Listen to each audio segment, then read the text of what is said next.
کیا کیا پھر باتیں کریں گے مرشد سے ملنے کے بعد کیا کیا باتیں کریں گے؟ یار پہلے تو اس کو دیکھیں گے, اس کے ہاتھ کو چھوئیں گے,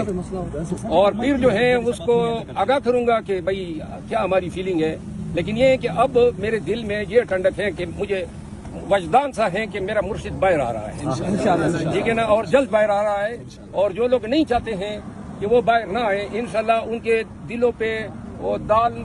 کیا کہتے ہیں, وہ دال پیسنا, دال پیستے ہوئے انشاءاللہ وہ باہر آئے گا. مونگ دال کے. ہاں مونگ دال کے, تو وہ کر کے نا خان صاحب باہر آئیں گے, ہم الیکشن بھی لڑیں گے, اور پی ٹی آئی جو ہے وہ کمران بن کے اس پاکستان پہ حکومت کرے گی.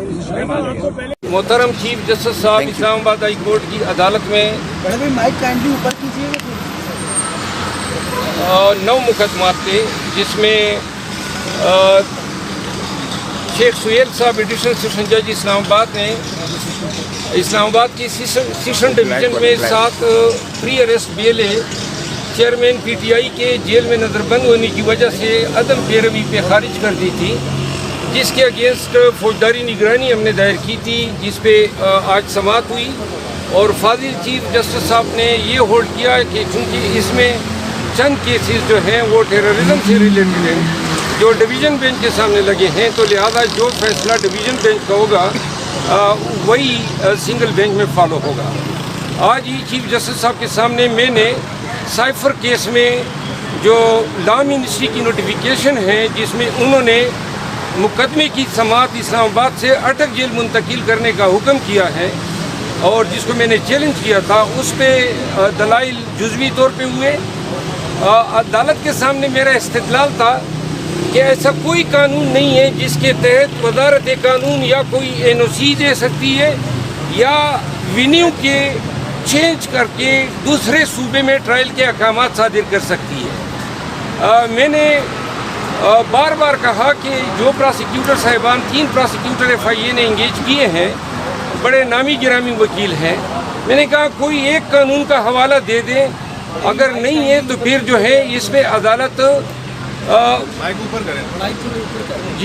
عدالت جو ہے اس میں حکم امتناعی جو ہے صادر کر دے. تاہم عدالت نے یوں حکم کیا ہے کہ جو ابو الاسناد صاحب کی عدالت میں ضمانت جو پینڈنگ ہے, اور جس کا انہوں نے اس ریٹ کا حوالہ دیتے ہوئے کوئی تنازع بنانے کی کوشش کی تھی, فاضل چیف صاحب نے آج حکم کیا ہے کہ اس ریٹ کے حوالے سے کوئی عدالت پریجوڈس نہیں ہوگی, اور بیل پٹیشن کا جو ہے انڈیپینڈنٹ فیصلہ کرے گی. 12 تاریخ کے لیے وکیل سرکار اور استغاثے کے پراسیکیوٹر کی طرف سے استدعا پہ کارروائی ملتوی ہو گئی ہے. آج ہی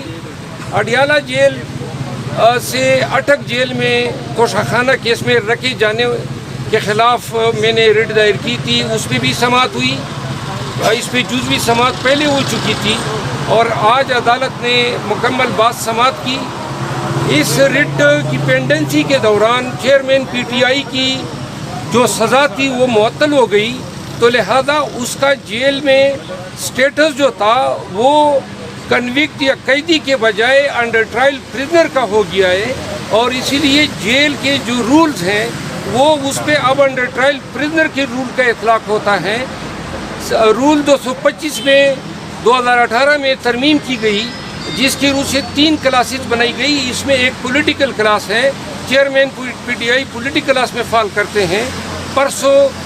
بارش ہوئی, تیز ہوا چلی, چیئرمین پی ٹی آئی جس سیل میں تھے اس کا چھت ٹین کا بنا ہوا تھا, وہ ٹین گر گئی اور سارا رات بھر پانی اس کے سیل میں گرتا رہا. جو میٹرس تھی وہ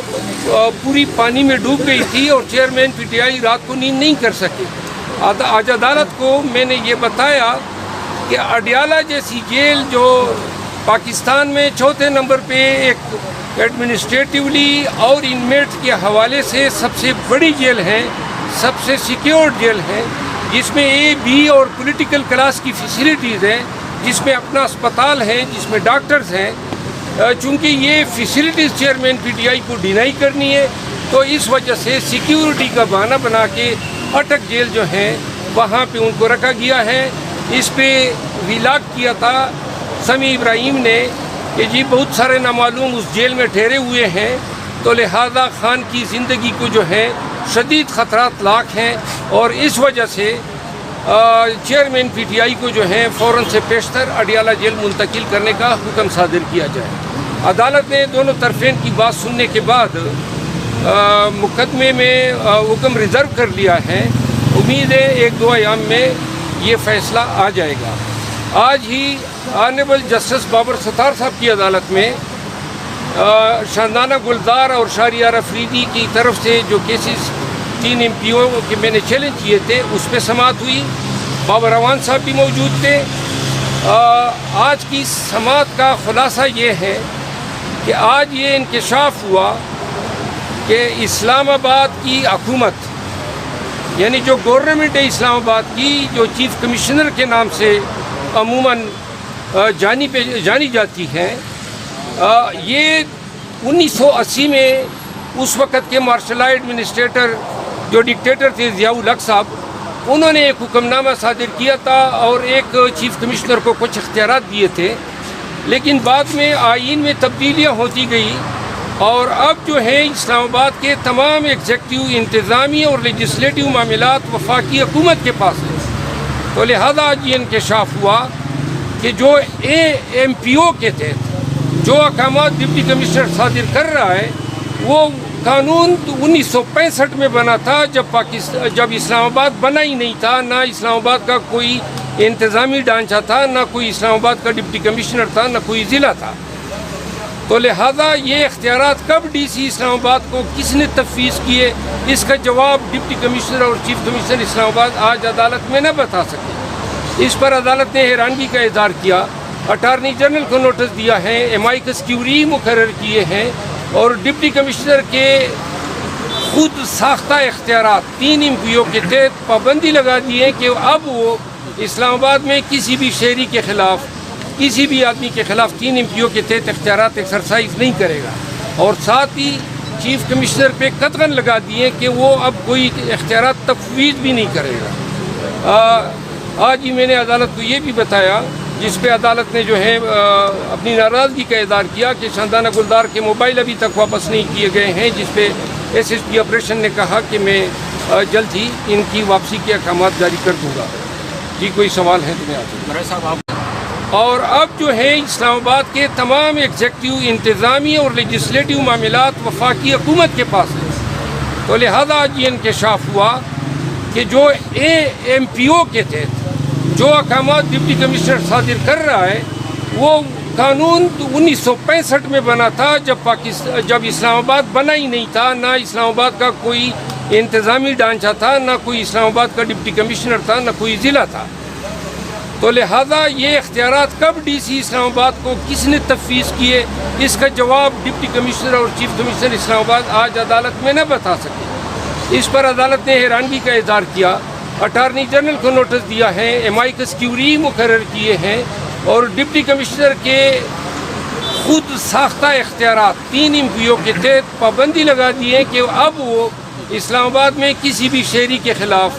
کسی بھی آدمی کے خلاف 3 MPO کے تحت اختیارات ایکسرسائز نہیں کرے گا، اور ساتھ ہی چیف کمشنر پہ قطعاً لگا دیے کہ وہ اب کوئی اختیارات تفویض بھی نہیں کرے گا۔ آج ہی میں نے عدالت کو یہ بھی بتایا، جس پہ عدالت نے جو ہے اپنی ناراضگی کا اظہار کیا کہ شاندانہ گلزار کے موبائل ابھی تک واپس نہیں کیے گئے ہیں، جس پہ SSP آپریشن نے کہا کہ میں جلد ہی ان کی واپسی کے احکامات جاری کر دوں گا۔ جی کوئی سوال ہے تو میں مراد صاحب آپ کو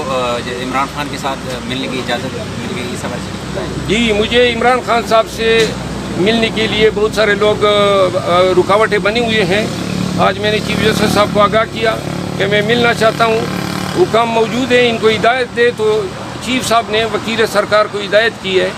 کہ میری ملاقات کل کے لیے فیسیلیٹیٹ کرا دیں۔ میں ان سے رابطہ کروں گا، اس کے بعد جو ہے کل میرا ارادہ ہے چیئرمین PTI سے ملاقات کرنا۔ کل سائفر کیس کے اہم سوال ہے، کیا آپ کو لگتا ہے کہ کل ضمانت ہو جائے گی خان صاحب کی سائفر اور اس میں سر آپ نے دائرہ اختیار کو چیلنج بھی کیا ہوا ہے، کیا وہ درخواست آپ واپس لے رہے ہیں؟ اگر آپ واپس نہیں لیتے تو کیا اسپیشل عدالت میں کارروائی آگے بڑھتی ہوئی نظر آ رہی ہے آپ کو؟ جی میں نے آپ کو بتا دیا کہ آج یہی نقطہ میں نے عدالت کو گوشگزار کیا، ہائی کورٹ کو،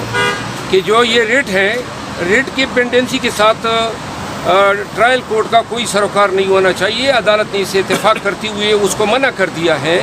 کہ یہ ریٹ کی پینڈنسی جو ہے اس کے آپ کا کوئی تعلق نہیں ہے، آپ اپنی بیل کی پٹیشن ڈیسائیڈ کر دیں۔ سر خان صاحب کے سیل میں جس طرح پانی جاتا رہا اس دن جب رات کو بارش ہوئی ہے، تو سر اس حوالے سے چیف جسٹس صاحب کہ یہ چیف جسٹس اسلام آباد ہائی کورٹ نے کیا کہا سر جب آپ نے ان سے یہ گزارش کی کہ ان کے ساتھ یہ مسئلہ ہو رہا ہے ان کو شفٹ کیا جائے؟ میں نے تو اس کو آگاہ کر دیا ہے کہ یہ حالات ہے، چھت ٹپک رہی ہے، بارش کا پانی جو ہے وہ اس کے میٹرس میں سارا جو ہے سمو گیا، تو لہذا یہ حالات ہیں پاکستان کے سابق وزیر اعظم کی۔ وہ آپ سب یہ سوچیں نا، حکومت کو کیا پڑی ہے، یہ اٹک جیل میں بزید ہے، اڈیالہ نہیں لا رہی ہے، یہاں پہ اس کو عدالتوں میں پیش ہونا ہے، اپنی ضد کر رہی ہے، درمی کر رہی ہے عدالتوں کو۔ عدالت کا حکم تھا ابو الاسناد صاحب کا کہ 30 تاریخ کو ادھر پیش کریں، وزارت قانون درمیان میں ٹپک پڑی کہ جی ہم یہ حکم کرتے ہیں کہ آپ اٹک جیل چلے جائیں۔ اٹک جیل، یہ اٹک دوسرے صوبے میں ہے، اسلام آباد ایک جداگانہ حیثیت ہے آرٹیکل 1 کے تحت، تو لہذا اسلام آباد کے مقدمات ملزمان کو پنجاب کی حکومت یا ان کے سرکاری افسران اپنے حکم ناموں سے اسلام آباد سے نہیں لے جا سکتے ہیں۔ یہ معاملہ جو ہے انشاءاللہ جلدی، یہ جو آج آرڈر ریزرو ہوا ہے اس سے فیصلہ آ جائے گا۔ پروفیسر صاحب، پی ٹی آئی کے فیصلے کون کر رہا ہے بطور سیاسی جماعت؟ کس کے ہاتھ میں اس وقت کمانڈ ہے پی ٹی آئی کی، اور کون فیصلے کر رہا ہے؟ پی ٹی آئی کے فیصلے کور کمیٹی کر رہی ہے، اور جو نارمل فیصلے ہیں وہ کور کمیٹی کر رہی ہیں۔ جو بھی اہم بات ہوتی ہے وہ چیئرمین پی ٹی آئی سے پوچھی جاتی ہے، اور اس کے مشورے سے پھر جو ہے مزید اقدامات سر پرویز الہی کے حوالے سے کیا کہیں گے جس طرح ان کو دوبارہ گرفتار کیا؟ پرویز الہی کو جو گرفتار کیا گیا ہے، اور عدالت کا لاہور ہائی کورٹ کا حکم نامہ آپ نے دیکھا، پھر آپ نے دیکھا ہمارے ہی ڈپٹی کمشنر صاحب نے اسلام آباد کے، اس نے جناب اسی روز کو 3 MPO جاری کر دیا کہ پرویز الہی کے رہائی سے اسلام آباد کو شدید خطرات لاحق ہیں۔ پھر ان کو یہاں لایا گیا اٹک جیل سے پھر نکال کے بھیمز اسپتال، پھر پولیس لائن میں انہوں نے، یہ آپ دیکھ رہے ہیں یہ سرکاری ادارے یا انتظامی ادارے سیاستدانوں کے ساتھ کبھی اس طرح ہوا ہے؟ عدالتوں کی احکامات کی پامالی جس تواتر سے جاری ہے، یہ جو بار کونسل نے کنونشن رکھی ہے، پشاور میں جو کنونشن ہے، یہ عدالتوں کے احکامات کی بار بار بے توقیری جو ہے اب وکلاء کو متحد کرنے میں مدد دے رہی ہے، اور انشاءاللہ جب وکلاء عدالتی احکامات کے تحفظ میں اور عدالتی وقار کے حق میں نکلیں گے تو مجھے یقین ہے کہ وہ وکلاء تحریک کی شکل اختیار کر جائے گی۔ اچھا، مبشر افضل صاحب یہ بتائیں کہ 3 MPO جو اختیارات معطل ہوئے اس کے تحت کتنے لوگ اسلام آباد میں جو ہے ابھی تک 3 MPO کے تحت جیل میں ہیں یا کسٹڈی میں ہیں، اور کتنے لوگوں کو فائدہ ہوگا، اور اس کا کیا اثر پڑے گا پہلے سے گرفتار شدہ لوگوں پر؟ یہ تو آج کے بعد جو احکامات ہیں وہ صادر نہیں کرے گا، پہلے سے جو جاری کردہ احکامات ہیں وہ تو آلریڈی زیر سماعت ہے عدالتوں میں، اور ان کو اس آرڈر کا کافی اثر پڑے گا اگر یہ حکم نامہ دیگر عدالتوں میں لے جایا جائے کہ جی اس کے پاس تو اختیارات ہی نہیں ہے، تو لازماً جو ہیں وہ ان لوگوں کو فائدہ دے گا۔ اسلام آباد میں ڈپٹی کمشنر آج اپنے عدالتی یا انتظامی اختیار سے بے توقیر ہو گیا ہے، اور یہ جو بھی لوگ اس طرح اپنے اختیارات کا ناجائز استعمال کریں گے، انہوں نے اتنا غلط استعمال کیا کہ آج عدالت کو اپنے تئیں ہم نے استدعا بھی نہیں کی، عدالت نے جو ہے ڈپٹی کمشنر کو کہا کہ آپ آئندہ کسی شخص کے خلاف 3 MPO کا کوئی آرڈر جاری نہیں کریں۔ اس آرڈر کے خلاف اپیل ہو سکتی ہے؟ یہ انٹرم آرڈر ہے، کوئی اپیل نہیں ہو سکتی ہے۔ آپ کی NC بھی مجھے سمجھ آ رہی ہے۔